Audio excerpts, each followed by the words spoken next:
انسان بیمار ہو جاتا ہے تو اس بیماری کے لیے پیارے نبی صلی اللہ علیہ وسلم کی احادیث میں ہمارے لیے نور کا مینار چمکتا ہوا نظر آ رہا ہے۔ اللہ کے نبی صلی اللہ علیہ وسلم نے ہمیں وہ دعائیں سکھائیں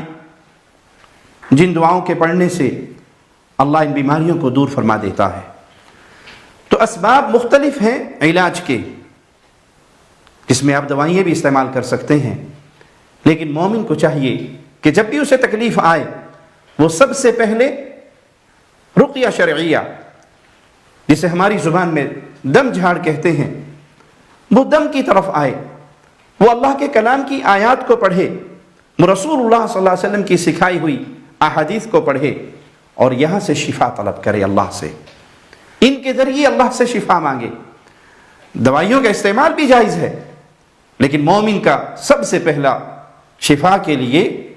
اس راستے کی طرف آنا چاہیے مومن کو جو رسول اللہ صلی اللہ علیہ وسلم نے سکھایا۔ آئیے اس مسئلے پر پیارے نبی صلی اللہ علیہ وسلم کی چند احادیث سنتے ہیں۔ صحیح بخاری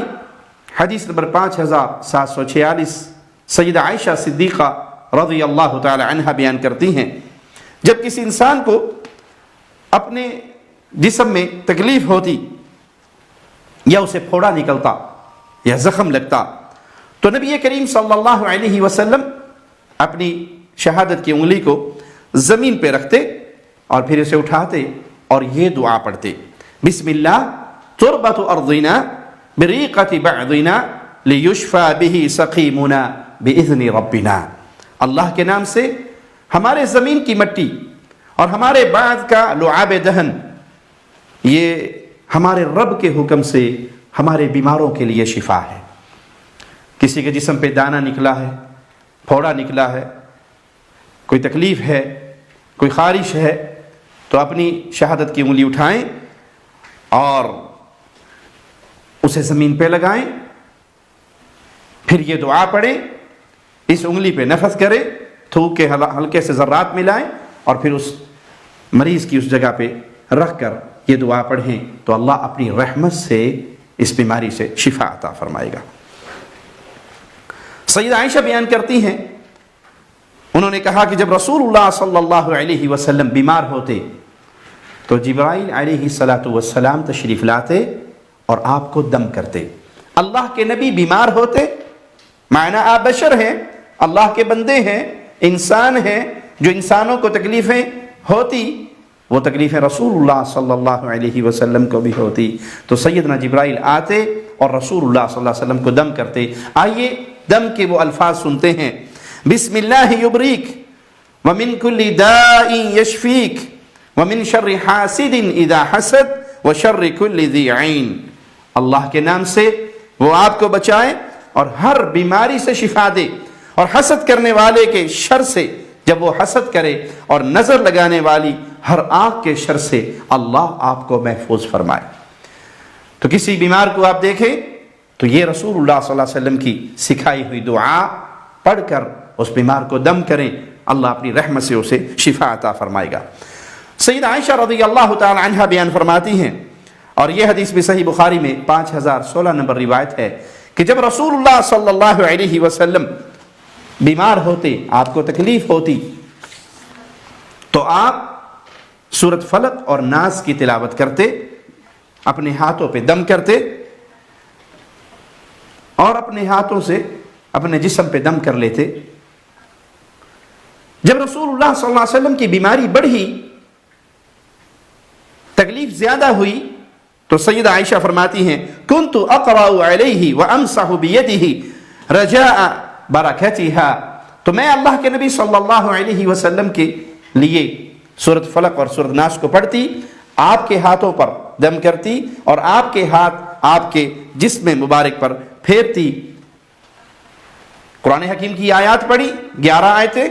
اور اللہ کے نبی صلی اللہ علیہ وسلم کے مبارک ہاتھوں کو آپ کے جسم پر پھیرتی۔ قرآن کی برکت اور میرے نبی صلی اللہ علیہ وسلم کے ہاتھوں کی برکت، میں اللہ سے امید کرتی کہ اللہ آپ کو شفا عطا فرماتا۔ یہ سیدہ عائشہ رضی اللہ تعالی عنہا کا معاملہ پیارے نبی صلی اللہ علیہ وسلم کے ساتھ۔ اے پیاری بہن، آپ کے لیے یہ آئیڈیل ہے آپ کے خامن کو تکلیف ہے، بیمار ہے، تو آپ اس پر سورۃ فلق اور سورۃ ناس پڑھیں اور اس کا دم کریں، اپنے ہاتھوں پہ دم کر کے اس کے جسم پہ پھیریں، پانی پہ دم کر کے وہ پانی اسے پلائیں۔ تو تکلیف کے اندر جہاں ہمارا ذہن سب سے پہلے دوائی کی طرف جاتا ہے، تو ہونا یہ چاہیے کہ تکلیف کے اندر سب سے پہلے ہمارا ذہن اللہ کے کلام کی طرف جائے، نبی کریم صلی اللہ علیہ وسلم کی احادیث، آپ کی سکھائی ہوئی دعائیں، ان کی طرف جائے۔ دوائیں بھی استعمال کریں، اس سے شریعت نے منع نہیں کیا، لیکن سب سے پہلے اپنا رشتہ اللہ کے کلام اور پیارے نبی صلی اللہ علیہ وسلم کی سکھائی ہوئی احادیث سے جوڑیں۔ صحیح مسلم حدیث نمبر 2202، سیدنا عثمان بیان کرتے ہیں کہ رسول اللہ صلی اللہ علیہ وسلم کے پاس آئے، ان کو جسم میں تکلیف تھی، اپنی تکلیف کی شکایت کی، تو آپ صلی اللہ علیہ وسلم نے فرمایا جہاں تجھے تکلیف ہے اپنا ہاتھ وہاں رکھ اور 3 دفعہ کہہ بسم اللہ بسم اللہ بسم اللہ، اور پھر اس کے بعد 7 دفعہ یہ الفاظ کہہ اعوذ باللہ وقدرتہ من شر ما اجد واحاذر۔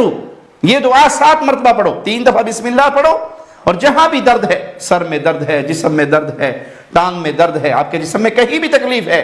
اپنے دائیں ہاتھ کو اس تکلیف کی جگہ پہ رکھیے اور 3 دفعہ کہیے بسم اللہ بسم اللہ بسم اللہ، پھر اعوذ باللہ وقدرتہ من شر ما اجد واحاذر۔ یہ دعا پڑھ کے اپنے اس حصے پہ دم کر لیں، نفس کر لیں، اللہ اپنی رحمت سے شفا عطا فرمائے گا۔ سیدنا انس بیان کرتے ہیں کہ رسول اللہ صلی اللہ علیہ وسلم نے رقیے کی اجازت دی، یعنی 3 چیزیں ایسی بیان کی جس میں رقیہ انتہائی مفید ہے۔ رخص رسول اللہ صلی اللہ علیہ وسلم فی الرقیۃ من العین والحمى والنملہ۔ پیارے نبی صلی اللہ علیہ وسلم نے رخصت دی کہ آپ دم کریں کس وقت؟ جب آپ کو نظر لگی ہو، کسی کو نظر لگی ہو تو قرآن حکیم کی آیات سے، پیارے نبی صلی اللہ علیہ وسلم کی سکھائی ہوئی دعاؤں سے دم کریں۔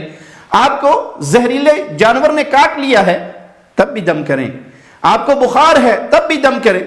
اس کا یہ معنی نہیں کہ ان 3 حالتوں کے علاوہ پھر کسی اور مسئلے پہ دم نہ کریں، نہیں، کسی بھی بیماری میں قرآن حکیم کو اللہ نے شفا بنا کر نازل کیا ہے۔ پیارے نبی صلی اللہ علیہ وسلم کی سکھائی ہوئی دعائیں ہمارے لیے باعث شفا ہیں، ان کو پڑھیں، دم کریں۔ لیکن یہ 3 حالتیں ایسی ہیں کہ اس میں رقیہ شرعیہ سے اللہ بہت جلدی بندوں کو شفا عطا فرماتا ہے۔ اللہ سے دعا ہے اللہ مسلمانوں کو اپنی رحمت میں رکھے، ان کی بیماریوں کو اپنی رحمت سے شفا میں بدل دے، اور بیماروں کی بیماریاں ان کے گناہوں کا کفارہ بنا دے، درجات کی بلندی کا ذریعہ بنا دے۔ اقول قولی ھذا واستغفر اللہ لی ولکم ولسائر المسلمین۔ سن ہمارے مولا، سن ہمارے داتا، ہم فقیر تیرے، تو ہے شہنشاہ۔